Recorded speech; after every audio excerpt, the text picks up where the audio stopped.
Bienvenue à ce nouvel épisode de la magie du pouvoir mental. Aujourd'hui, on rencontre Isabelle Tremblay, une merveilleuse âme qui a des merveilleuses choses à nous transmettre en cette merveilleuse journée.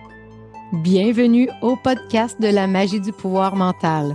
Nous sommes Maude et Marjorie, deux magiciennes et créatrices du système de la magie du pouvoir mental.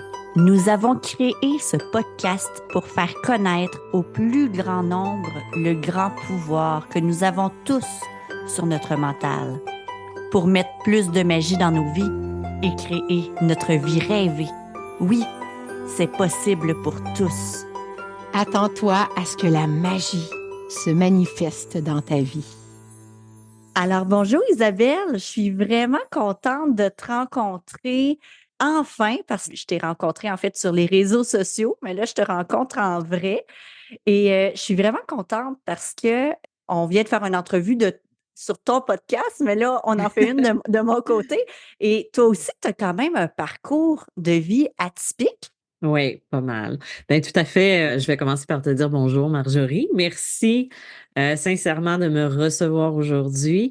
Effectivement, j'ai un parcours plutôt atypique que j'ai eu difficile, dirons-nous. Et depuis quelques années, ça commence à être beaucoup plus facile, beaucoup plus aisé parce que j'ai accueilli toutes les parts de moi, c'est-à-dire les parts d'ombre, les parts de soleil, les hésitations, les inquiétudes, mais moi, je suis ce que certains appellent médium. Moi, ce que je me qualifie plus comme quelqu'un qui transmet ce que je reçois en canalisation ou qui partage avec les gens ce qu'ils sont. C'est-à-dire que je me connecte à leur énergie, je me connecte à leur guide pour transmettre ce qu'ils ont besoin de savoir pour leur développement personnel, pour leur développement tout ce que je fais, je le fais pour aider la personne à se développer là où je n'ai pas eu l'aide que j'aurais peut-être eu besoin à l'époque. Parce que moi, je ne suis pas médium, je veux dire, je suis médium de naissance comme toute personne qui pense que ses dons à 35 ans ou à 40 ans. Ils sont là depuis toujours. C'est juste que l'éveil au niveau de la médiumnité s'est fait vers l'âge de 33 ans.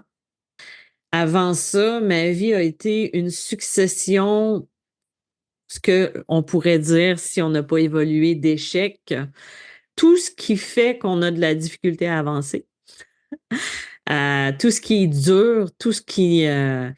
j'ai toujours eu du mal à trouver ma place au sein de l'univers. C'est-à-dire que j'ai travaillé pendant 17 ans. Là, on ne parle pas de travailler 5 ans. J'ai travaillé pendant 17 ans dans le domaine de l'infographie sans me sentir jamais à ma place, à faire de l'anxiété parce que chaque emploi ne venait pas me vibrer pour moi et chaque fois, j'avais un désintérêt qui se manifestait et je trouvais jamais ma place. Donc ça a emmené une insécurité au lieu d'emmener une sécurité parce que souvent, quand on est jeune, on nous dit de choisir un travail qui va nous sécuriser et souvent, la famille et les parents, ben, espèrent qu'on va opter pour ça au lieu d'écouter ce que nous, on ressent. Oui, Donc moi, puis en plus, Isabelle, souvent, on nous dit de choisir un travail pour la vie, hein? Encore à notre époque, oh oui! c'était ça. Puis la vie, c'est long, hein? Puis ben, c'est court, mais ça peut être long parfois. Surtout quand on n'est pas à la bonne place ou on n'est pas à l'endroit où on doit être. Et donc, je me suis lancée en infographie parce que j'étais trop paresseuse, peut-être, pour aller chercher ce qui me manquait pour aller au cégep ou à l'université. Moi, j'avais comme plan de vie d'être comédienne, d'écrire des livres et tout ça. 25 ans plus tard, 30 ans plus tard, je suis pas comédienne, mais j'écris des livres. Donc, j'ai réalisé au moins ce rêve d'enfance-là.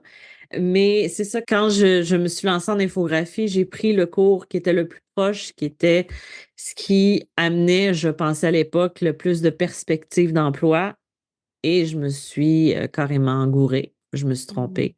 Parce que j'ai vécu des années d'insécurité, de stress et avec un TDAH non diagnostiqué, quand quelque chose ne nous intéresse pas, on se désintéresse assez facilement. et on a des petits troubles de l'attention, ce qui fait qu'on perd de l'intérêt dans ce qu'on fait, on fait des erreurs et on finit par se rendre là où on s'attendait pas à aller. Donc, j'ai changé d'emploi presque à chaque année pendant 17 ans. Des fois, j'avais le même emploi, mais c'était le superviseur qui changeait ou le contractant et tout ça. En 2007, j'ai acheté ma première maison et c'est là que l'éveil de la médium s'est réalisé parce que j'ai eu des manifestations, il s'est passé des trucs qui ont fait que j'ai commencé à m'intéresser un petit peu plus. Il y avait toujours eu de l'intérêt, mais à m'intéresser un petit peu plus à la médiumnité, mais j'ai un côté très cartésien que je n'ai jamais caché et que j'ai encore aujourd'hui, qui se remet en question, qui se pose des questions, qui essaie de comprendre beaucoup. Moi, je suis une fille qui, même si je suis dans la spiritualité, même si je suis dans la médiumnité, je cartésienne. J'invente encore un mot. Je rationalise beaucoup et j'ai besoin de comprendre les choses. Donc, ça a Mmh. été difficile à cette période de ma vie-là parce qu'il a commencé à avoir des manifestations et moi, j'avais besoin de comprendre d'où ça venait. Qu'est-ce qui se passait? Et là, quand on parle de manifestations, c'était des portes qui s'ouvrent, de la musique qui se met à jouer, des téléphones qui sonnent, des pas dans la maison, tous des trucs comme ça que moi, je trouvais une raison à chaque jusqu'au moment où, là, il y a eu le déclic où il y avait pas d'explication. À un moment donné, c'est beau jouer à l'autruche, à un moment donné, on fait face à ça. Sauf que comme je suis une personne qui comprend pas vite ou peut-être qui procrastine, ça m'a pris quand même un bon 8 ans avant d'accepter cette partie-là de moi. Il y a eu du travail, du développement personnel et tout ça. C'est un petit peu, le début de parcours que j'ai eu là. J'ai l'impression que je m'égare un petit peu puis je pars dans toutes les directions là. Mais non, c'est parfait, c'est parfait. Et là, pour les gens qui nous écoutent, parce que moi, je trouve que le mot médium, justement, Mmh là, il mh. est utilisé dans toutes les, tu sais, il y a beaucoup de définitions, là. Puis, tu sais, je suis pas d'accord avec toutes les définitions, mais, tu sais, en tout cas, je trouve qu'on a un parcours qui se ressemble beaucoup. Fait que, tu sais, je t'écoute parler, puis je suis là, tu sais, tu sais, on a beaucoup de choses qui se ressemblent. J'aimerais ça que tu m'expliques, tu sais, pour tous ceux qui nous écoutent présentement, c'est quoi ta définition d'être médium et toi, comment ça s'incarne dans ta façon d'aider les gens? Pour moi, un médium, c'est une, personne qui est un pont entre le ciel et la terre, entre différentes sphères spirituelles. C'est pas nécessairement juste la personne qui va faire un soin ou, parce que, ça n'enlève pas les capacités de la personne, mais le médium en tant que tel, c'est vraiment la personne qui est le canal pour l'autre personne. C'est-à-dire que moi, dans la façon que je procède, je suis une personne très empathique et aussi j'ai pas mal toutes les capacités qu'on dit, qu'on peut avoir. Je vais les expliquer en même temps, mais j'ai 2 forces qui sont plus grandes que les autres parce qu'on peut être médium et ne juste entendre et juste entendre. On peut être médium et ne faire que voir, mais être capable quand même de traduire en mots les messages qu'on voit pour que ça a un sens. Moi, je suis une médium clairvoyante, c'est-à-dire que je vois au-delà de ce qui est.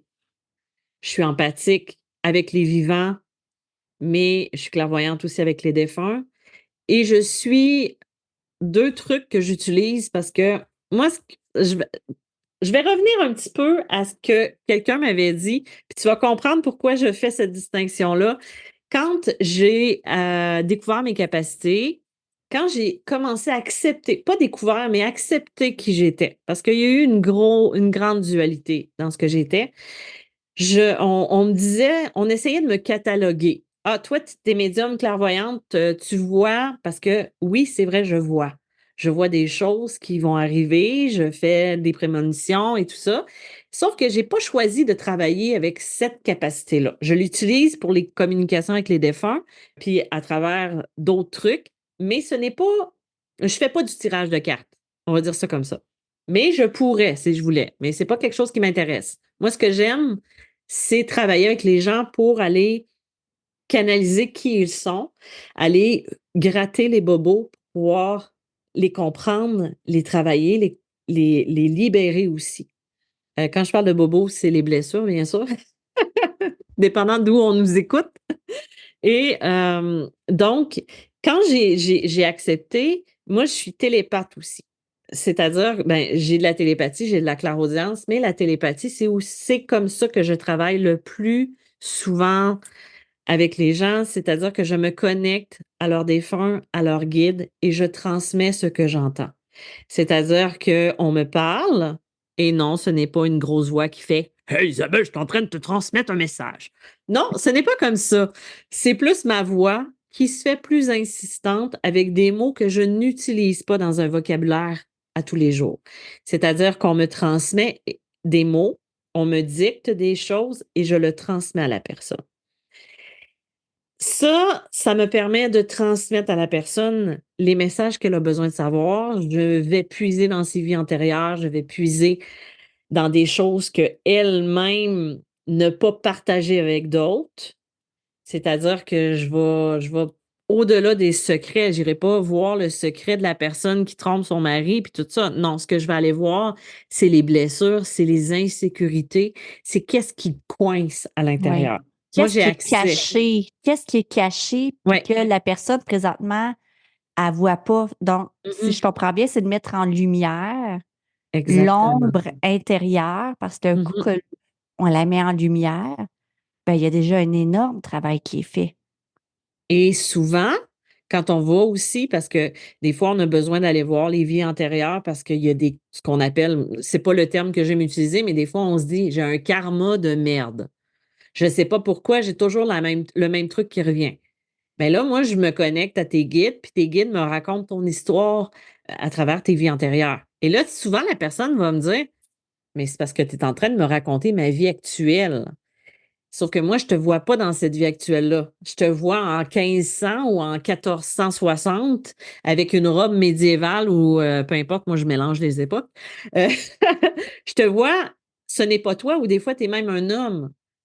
Sauf que ça te parle énormément, ce que je vais te dire, parce que tu te reconnais et tu vois les blessures et tu comprends des blessures que tu as puis que tu comprends pas. Moi, ça m'est arrivé d'avoir des clients qui me disent, j'ai une blessure d'abandon, et pourtant, mes parents ont toujours été présents, ils m'ont aimé, ils m'ont donné, j'ai eu les meilleurs parents du monde, mais j'ai toujours eu cette insécurité-là.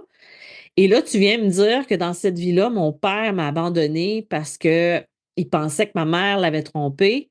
Là, j'invente un petit peu ce que je dis, mais c'est des genres de contextes qui arrivent. Puis là, la personne dit comme ça a tellement du sens pour moi, même si je me reconnais pas dans cette vie-ci, ça vient résonner avec la blessure que je porte. Tu sais, Oui. c'est toutes ces informations-là qui ont un impact sur la personne qui le reçoit. Donc moi, je le reçois en canalisation, en télépathie, en clairvoyance aussi, parce que justement, je vais être capable de le voir dans cette époque-là, dans cette vie-là. Des fois, je vais voir, je vais raconter ou ce qu'on me montre et ça va résonner, puis des fois, ça va être quelque chose qui va faire comme: «Ah, c'est drôle, j'ai telle personne dans ma vie qui est comme ça, puis on dirait que c'est elle que tu me décris, mais dans une autre vie». Tu sais, des trucs comme ça. Et en coaching, parce que je fais de l'accompagnement aussi, j'utilise davantage ma clairvoyance et ma clairconnaissance. Ma clairconnaissance, c'est ma plus grande force. Ça m'a pris des années avant de la laisser parler. Parce que la claire connaissance, pour les personnes qui ne savent pas ce que c'est le savoir, c'est de savoir tout simplement des choses qu'on n'est pas supposé de savoir consciemment, mais qu'on va dire sans qu'on les entende, sans qu'on les voit, sans qu'on les ressente. On sait juste que ce qu'on on est en train de dire, c'est pas de la merde, mais que c'est quelque chose qui résonne pour la personne qui le reçoit. On n'a pas besoin de ressentir quoi que ce soit. On sait juste que c'est ça qu'il faut dire et que ça fait juste sortir. Et ça, c'est extrêmement difficile pour une personne qui est intuitive et qui a cette capacité-là parce qu'elle ne sait pas comment gérer ça parce que elle a puis moi, c'était mon problème, c'est que j'avais tout le temps peur de dire n'importe quoi. Sauf que la claire connaissance, c'est le savoir universel, on est connecté à la source, c'est que ce qu'on dit, on pense qu'on dit n'importe quoi, mais on va puiser dans l'énergie de l'autre qui est devant nous et on va aller raconter son histoire sans le savoir. Et ça, c'est une capacité quand elle est accueillie, qui est puissante. Et ça, je l'utilise beaucoup dans mes coachings parce que mon canal ou mon médium, c'est pas les cartes, c'est pas le crayon, même si j'écris en même temps parce qu'à cause de mon TDAH, ça me permet de rester focusé. Quand je suis en coaching, mon médium, c'est la personne qui est devant moi. C'est à elle que je me connecte. C'est elle que je vois. Et l'empathie, parce que l'empathie est une capacité aussi. Il y en a beaucoup. Ne pas tromper non plus avec l'hypersensibilité qui va être différent, mais l'empathie, c'est ta capacité à te connecter à l'autre, à ressentir sa force. C'est comme, je vais expliquer, je vais donner un exemple. Souvent, l'empathique, qui va différencier de l'hypersensible, va attirer au début des narcissiques.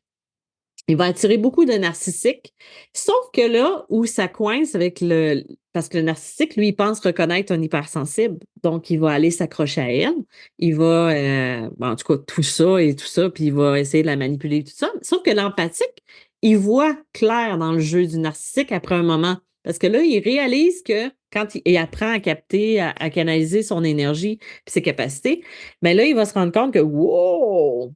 Wow, wow, wow, wow, lui, il est en train de me manipuler, puis ce que je suis en train de ressentir, parce que souvent l'empathique va prendre l'énergie du narcissique, puis va devenir un peu comme lui. Parce que c'est ça, un empathique quand il n'est pas contrôlé. Donc, c'est là que quand le déclic se fait, qu'on se rend compte que, ah, OK, donc l'empathique va nous permettre de nous connecter à l'autre et d'être capable de lire en cette personne-là. Et ça aide beaucoup quand c'est bien contrôlé, à pouvoir aider la personne. Parce qu'on sait comment elle se sent sans être anéanti par sa souffrance. Non, c'est ça, parce que quand on est anéanti par sa souffrance, c'est de la sympathie. Mhm. Et là, ça, c'est lourd à porter, là. Oui, parce que c'est souvent ça qui arrive pour les empathiques qui s'ignorent au début. Mais à Oui. partir du moment où tu comprends que, wow, wow, wow, wow, wow, ça ne m'appartient pas. Et là, quand tu réalises que ça ne t'appartient pas, ben là, tu as un pouvoir qui est plus grand. Et là, tu peux aider la personne. C'est sûr que la personne, il faut qu'elle s'aide parce que ça arrive des fois que des gens viennent te voir et s'attendent à ce que tu règles tous leurs problèmes, mais ne font rien. Non, c'est ça, ça prend de la mise en action, hein.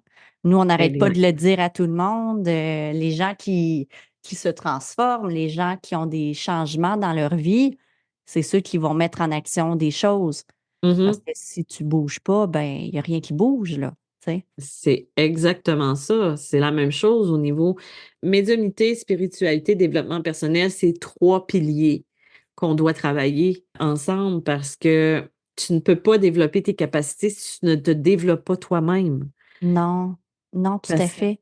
c'est ton essence, dans le fond. Je me rappelle au début, quand j'ai commencé à faire de la consultation et tout ça, je ramassais, puis encore aujourd'hui, j'en ramasse beaucoup de gens qui avaient été voir des médiums, que, des médiums, des tireuses de cartes, c'est souvent des tireuses de cartes, qui leur ont dit des choses qui les ont détruits, qui les ont blessés, tout simplement parce qu'eux autres ont fait une projection, ils ont fait un miroir. Tu sais, c'est pas ton histoire que tu transmets à l'autre personne, c'est son histoire à elle. Oui. Si ça résonne pas avec toi, c'est correct. Tu sais, ça Oui, arrive des fois, là, tu as l'impression que tu absolument rien dit à la personne parce que pour toi, ça te parle pas. Mais la personne, elle te regarde avec des yeux brillants, puis elle dit: «Ça m'a tellement fait du bien ce que tu m'as dit». oui. Tu sais? Moi, tu vois, j'ai eu, longtemps, en fait, un petit recul à aller voir des médiums parce que dans une période tu sais, souvent, on va voir des médiums dans des périodes de vie vulnérables, hein. C'est rare qu'on va voir une Mhm. médium quand tout va bien, là. Souvent, on a besoin d'être rassuré ou on a besoin, en tout cas, d'avoir des éclaircissements. Puis j'avais été voir une médium qui m'avait dit, en fait, des choses par rapport à un travail. Puis là, j'attendais que ça arrive. Puis là, comment ça va arriver? Ça en est devenu obsessif chez moi. Puis là, je me rappelle, là, je pleurais en petite boule en me disant: «Ouais, mais elle m'a dit ça, puis ça arrive pas», puis tu sais? Mais Mhm. qu'est-ce que tu dis justement? Tu sais, comment tu fais pour, en tant que médium? Tu sais, parce que oui, tu vas voir des choses. Est-ce que c'est ce qui va arriver nécessairement ou c'est des possibilités? C'est comment on fait, en fait, puis en tant que client pour justement prendre ce que la personne nous transmet dans son apprendre, mais aussi dans un lâcher-prise, puis de faire confiance que ça va arriver au bon Mmh. moment. Parce que des fois, là, je voulais tellement que sûrement je l'ai bloqué, tu sais, je l'ai même pas vu l'opportunité. Ben, en fait, c'est très bon comme question parce que j'ai eu ce type de client. C'est pour ça, moi, que j'ai choisi plus le développement personnel dans la médiumnité que la clairvoyance ou autre que ça, parce que souvent, justement, je vais transmettre des informations ou des choses qui devraient arriver, mais j'émets toujours un avertissement. Je lui dis, ça peut arriver comme ça ne peut pas arriver, ça dépend de toi. Les décisions que tu prends, c'est toi le maître de ta vie. Si tu choisis d'aller dans une direction puis que c'est pas la bonne direction, ben ça se peut que ça arrivera pas tout de suite. Tu sais, c'est comme l'exemple que je donne le plus souvent, c'est ah, je suis allée voir une voyante hier, elle m'a dit que j'allais rencontrer un grand brun puis ça allait être l'homme de ma vie. Là, je fais comme OK. Puis qu'est-ce que tu vas faire, toi, dans les prochaines semaines? Tu vas attendre l'homme avec les cheveux bruns. Mais s'il faut que tu passes par un blond avant, parce que dans ton chemin, tu n'es pas encore prête parce que tu as une blessure, ben ça se peut que tu vas rencontrer un blond qui va te faire travailler cette blessure-là, qui va t'emmener quelque chose de plus, qui va te rendre prête pour ce brun-là. Donc, si tu attends le brun, puis que tu passes à côté du blond, tu vas attendre longtemps ton brun. Puis ça se peut que le chemin décide de bifurquer. C'est pour ça qu'il faut y aller quand on va rencontrer un médium ou une voyante dans ce cas-ci, c'est d'y aller l'esprit ouvert, mais de ne pas se bloquer à ça. Puis moi, ben, ça marchait jamais quand j'allais voir des voyantes parce que justement, je me fermais probablement. Puis aussi, c'était souvent des choses qui avaient aucun sens avec la personne que j'étais. Tu sais, moi, je suis du genre vivre jour le jour, donc je prévois pas. Donc, si tu me dis qu'il va arriver telle affaire ou si tu me dis qu'il va arriver un accident, ben ça se peut, je prends mon auto à toutes les semaines. Ça se peut qu'à un moment donné, ben, il y ait un accident, puis si j'ai pas eu d'accident, ah, tu sais, c'est des possibilités. C'est pour ça que ce qui est le plus important là-dedans, c'est d'aller voir quelqu'un pour comprendre qu'est-ce qui va pas dans ma vie, puis comment je peux créer. Comment je peux créer la vie que je veux? Parce que c'est ça, moi, que je trouve important dans la spiritualité. C'est que c'est toi qu'il faut qu'il fasse le travail. Tu sais, j'ai une cliente qui va toujours poser les mêmes questions, ben, à un moment donné, ou sans poser les mêmes questions, qui n'évoluera pas parce que est juste encore au même point, ben, tu sais, si tu ne veux pas comprendre ce que je t'enseigne, ben moi, je te le dis plus, là. Je peux plus t'aider. Je peux plus t'aider parce que tu es pas prête à faire l'avancement. Ou, par exemple, j'ai quelqu'un qui vient me voir puis qui est en amour avec quelqu'un, puis qu'elle me dit, ben, où j'utilise ma force, mon empathie, ma clairvoyance, c'est de pouvoir parler de cette personne-là, même si je la connais pas, juste avec une énergie ou avec un prénom, ben, de lui dire, ben, tu sais, c'est parce que toi, tu es rendu là dans ta vie, lui il est rendu là dans sa vie, il a vécu des deuils, il a vécu des détresses que toi, tu n'as pas vécu, puis que tu n'es pas encore rendu là. Fait que vous n'êtes pas au même niveau. Donc, c'est pas tout de suite que la rencontre va avoir lieu. Fait que même si tu espères, il faut que tu travailles sur toi si tu veux pouvoir l'atteindre. Mais ça, il y a des gens qui le comprennent pas. Puis que si tu forces encore, ça va être voué à l'échec parce que tu es pas prête. Non, c'est ça. Il y a toujours un travail de fond à faire. Mhm, Il y a toujours un travail de fond. Isabelle, j'en prendrais pendant des heures et des heures. C'est vraiment super stimulant ce que tu dis, puis je trouve que ça l'aide aussi à éclaircir le rôle qu'un voyant devrait porter aussi, puis la mhm. responsabilité que le clairvoyant ou bon, le médium, je vais le dire comme ça, doit porter aussi dans ce qu'il fait. Et là, je sais que tu écris des livres parce Mhm. que, tu as écrit plus d'une quinzaine de livres, dont 4 là, édités, qu'on peut se procurer. Oui, mon premier livre que j'ai écrit en 2017, qui a été poussé par mes guides, par un plus grand que soi. Tu sais, quand on dit que quand on doit faire quelque chose, c'est parce qu'on est poussé. Ça a été mon premier livre médium malgré moi, qui explique mon cheminement, mais qui explique aussi qu'est-ce que c'est que la médiumnité, les capacités qu'on peut avoir à travers mon évolution, à travers les yeux des autres aussi, pas juste les miens. Tu sais, des fois, on se dit, ah, OK, ça fait juste raconter son histoire. Non, parce que je vais apporter des exemples et tout ça. Ensuite, j'ai j'ai écrit le livre Passeur d'âme qui explique la mission du passeur d'âme qui va beaucoup rejoindre pas juste les médiums, mais aussi j'ai eu beaucoup de clients qui étaient psychologues, des thérapeutes et tout ça qui sont venus me consulter à la suite de ce livre-là parce que ça vient expliquer et raconter un peu qu'est-ce que c'est que la mission du passeur d'âme que beaucoup portent et sont pas nécessairement des gens qui sont dans la médiumnité, mais des fois ça peut être à travers l'enseignement, à travers la thérapie, à travers une job de shop. Tu sais, des fois, tu es la personne qui écoute tout le monde, mais qui emmène une lumière. Ensuite, j'ai écrit le livre aussi Les chemins de l'âme, qui parle des vies antérieures et du cheminement de l'âme à travers la vie. Et mon dernier, qui est sorti en juin l'année passée, c'est un messagère de l'âme pour communiquer avec l'invisible. C'est un peu un rappel de mon premier livre, mais qui permet aussi de développer nos capacités, de comprendre. Je donne des trucs, des exemples, des exercices. Encore là, il faut être dans l'action aussi. Je parle aussi de la nuit noire de l'âme là-dedans, qu'on parle peu souvent, mais qui est Oui, là.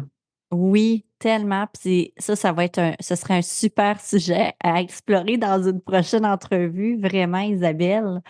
Merci énormément pour qui tu es. Je trouve aussi que dans ta façon d'expliquer, il y a de l'humour, il y a de la légèreté, il y a de la simplicité, puis de la vulgarisation aussi, parce que des fois, les gens ils utilisent des mots tellement compliqués qu'on s'entend-tu qu'on comprend pas? Ouais. Ça, j'approuve et c'est quelque chose qui est important pour moi de rendre ça le plus accessible possible parce qu'il y a pas des élus. On est tous élus. C'est Exact. juste qu'on choisit d'explorer cette facette-là de nous, c'est Oui, tout. oui, tellement. Et comment on peut te rejoindre, Isabelle, si on souhaite te découvrir davantage, qu'on souhaite faire appel à tes services? Ben, on peut, directement sur mon site internet isabelletremblay.net ou médiummalgrémoi.com. Ça va arriver, à la même adresse sur mon site internet. Puis il y a mon podcast Médium spirituel si vous voulez m'entendre, jacasser, me tromper, rire, avec humour, qui, parle beaucoup pour les personnes qui aiment le développement personnel aussi, pas juste la médiumnité, là. Oui. Ah, c'est merveilleux. Merci beaucoup, Isabelle. Merci à toi. Donc, je te laisse le mot de la fin, puis après ça, ben, je vais dire mon petit mot avant de terminer. Ben, la seule chose que j'aurais envie de dire aux gens, c'est que d'aller explorer à l'intérieur de soi, c'est se donner l'opportunité de se découvrir, de créer, de briller surtout. Souvent, on nous apprend à ne pas prendre trop de place et pourtant, c'est la place la plus importante, c'est celle qu'on se crée. On prend pas la place à personne, on prend la sienne et c'est ça que je trouve important. Travaillez sur vous, apprenez à vous connaître, à vous découvrir et c'est le plus beau cadeau que vous allez vous faire. Mmh. Ah, c'est beau. Merci. Alors, pour bien débuter la période des fêtes, on t'invite à un webinaire gratuit où on va être 4 experts, en fait, pour t'enseigner et te transmettre des outils pour bien vivre la période des fêtes. Parce que souvent, la période des fêtes, c'est une période qui est plutôt drainante qu'énergisante. On sort souvent de la période des fêtes plus fatigué qu'avant d'avoir commencé la période des fêtes. Donc, ce webinaire gratuit est vraiment pour te permettre d'avoir des outils et des trucs simples à mettre en place dans ta vie pour bien entamer cette période. On sera accompagné, moi et Maude, de Patricia Span, coach en alimentation fonctionnelle, et Stéphane Tribali, chef cuisinier de renom, qui vont te partager des trucs dans leur domaine. Et nous, on va te parler de comment bien vivre énergétiquement et spirituellement cette période pour en ressortir grandi. Alors, c'est un rendez-vous et on t'attend à ce webinaire en outils, en transformation et surtout en énergie. Ciao tout le monde!